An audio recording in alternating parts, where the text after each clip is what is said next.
পবিত্র পদ্ম ফুল চিহ্নে ভোট দিয়ে ভারতীয় জনতা পার্টির হ্যালো হ্যালো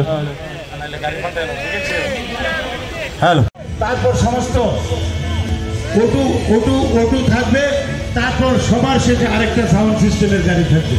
সেই সিস্টেম শৃঙ্খলা অনুযায়ী আপনারা সকলে মেনটেন করবেন এবং আমাদের এই 4 নম্বর নির্বাচনী ক্ষেত্রে আমরা শৃঙ্খলাবদ্ধভাবে আজকে আমাদের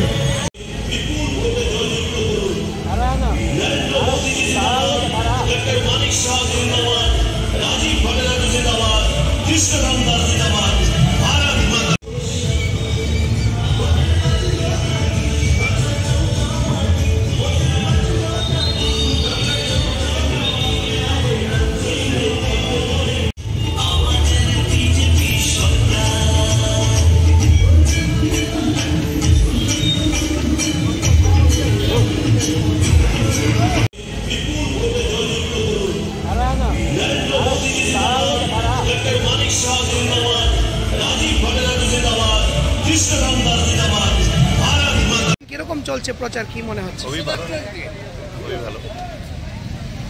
কি মনে হচ্ছে নির্বাচনে মানুষের যে সারা জিতব তো 100%। বিরোধীদের দেখা যাচ্ছে না, ওরা না আসলে আমরা কি করবো?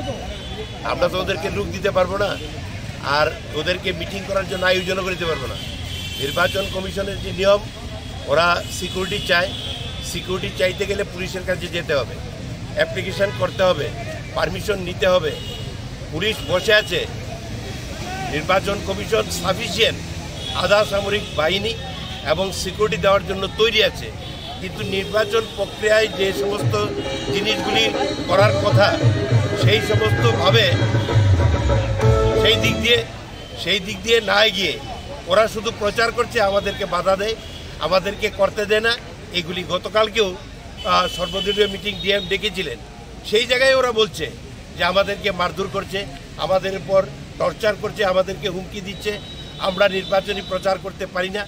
আমি বললাম যে রিটার্নিং অফিসার সাহেব, আপনি দেখুন, আপনার অন রেকর্ড পুলিশ থেকে খবর নিন কতটা পিটিশন তারা দিয়েছে সভা করার জন্য, আর যেখানে যেখানে গন্ডগোল হয়েছে কতটা এফআইআর হয়েছে, পুলিশের কাছে কোনো কমপ্লেন হয়েছে কিনা, নীল কিচ্ছু নেই। তো সেটা মানুষের কাছে এখন মুখ দেখানোর তাদের জায়গা নেই। এই কারণে তারা অপপ্রচারটা গিয়ে বেছে নিয়েছে। অপপ্রচারের মাধ্যমেই তারা ওই মানুষের কাছে আগামী দিনে মুখ দেখানোর জন্য তারা এই কাজগুলি করছে। Subscribe to Tripura Info and press the bell icon so that you never miss any latest updates and news on Tripura.